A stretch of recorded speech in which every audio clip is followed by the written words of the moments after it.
இன்றைய வசனம் தியானத்தின் தலைப்பு, உங்கள் ஆத்துமாக்களுக்கு இளைப்பாறுதல் கிடைக்கும்.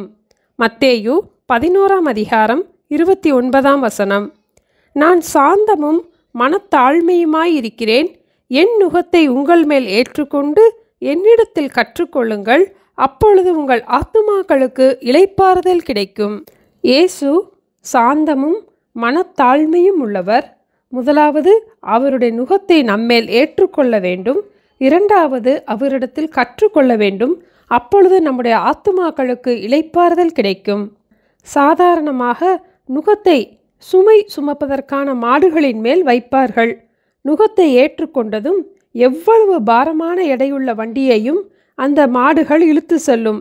அடிமைகளை சுமை சுமக்கும் வேலைக்காக முற்காலங்களிலே பயன்படுத்துவார்கள். அது மிகவும் கடினமான வேலை. ஆனால் ஆண்டவர் நம்மை ஏற்றுக்கொள்ள கூறும் இந்த நுகம் கடினமானது அல்ல. அது அடிமைத்தனத்தின் நுகமும் அல்ல. அது பாவத்தின் நுகமும் அல்ல. பாவத்திலிருந்து விடுதலை பெற்ற நாம் சுமக்கிற இந்த நுகம் நாம் பாவத்திற்கு அடிமைப்பட்டவர்கள் அல்ல என்பதை விளக்குகிறது. ஆண்டவரின் நுகம் எப்படி இருக்கும் என்று அடுத்த வசனத்திலே நாம் பார்க்கலாம். 30ஆம் வசனத்திலே, என் நுகம் மெதுவாயும் என் சுமை லகுவாயும் இருக்கிறது என்றார். ஆண்டவரின் நுகத்தை ஏற்றுக்கொள்ளும் போது நம்முடைய ஆத்துமாவுக்கும் இளைப்பாறுதல் கிடைக்கும். ஆண்டவரின் நுகம் எப்படிப்பட்டது? பாரம் சுமக்கிற நுகமாக இருக்காது.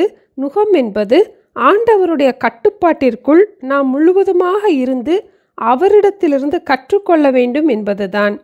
இயேசு சாந்தமும் மனத்தாழ்மையும் உள்ளவர். நாமும் சாந்த குணத்தையும் மனத்தாழ்மையையும் அவரிடத்திலே கற்றுக்கொள்ள வேண்டும். அவருடைய பிரசன்னத்திற்குள், அவருடைய கட்டுப்பாட்டிற்குள் நம்மை முழுவதுமாக அர்ப்பணிப்பதாகும்.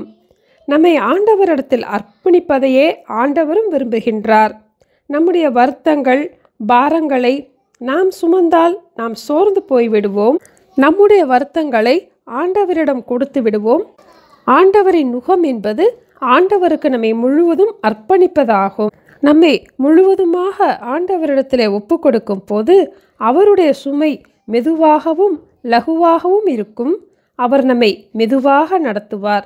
இயேசு சாந்தமும் மனத்தாழ்மையும் உள்ளவர்.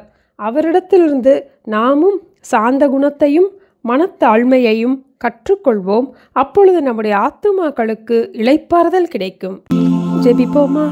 எங்கள் அன்பின் ஆண்டவரே, நீங்கள் சாந்தமும் மனத்தாழ்மையும் உள்ளவராக எங்களை மிகவும் அன்போடு நடத்துகிறதற்காக ஸ்தோத்திரம் அப்பா.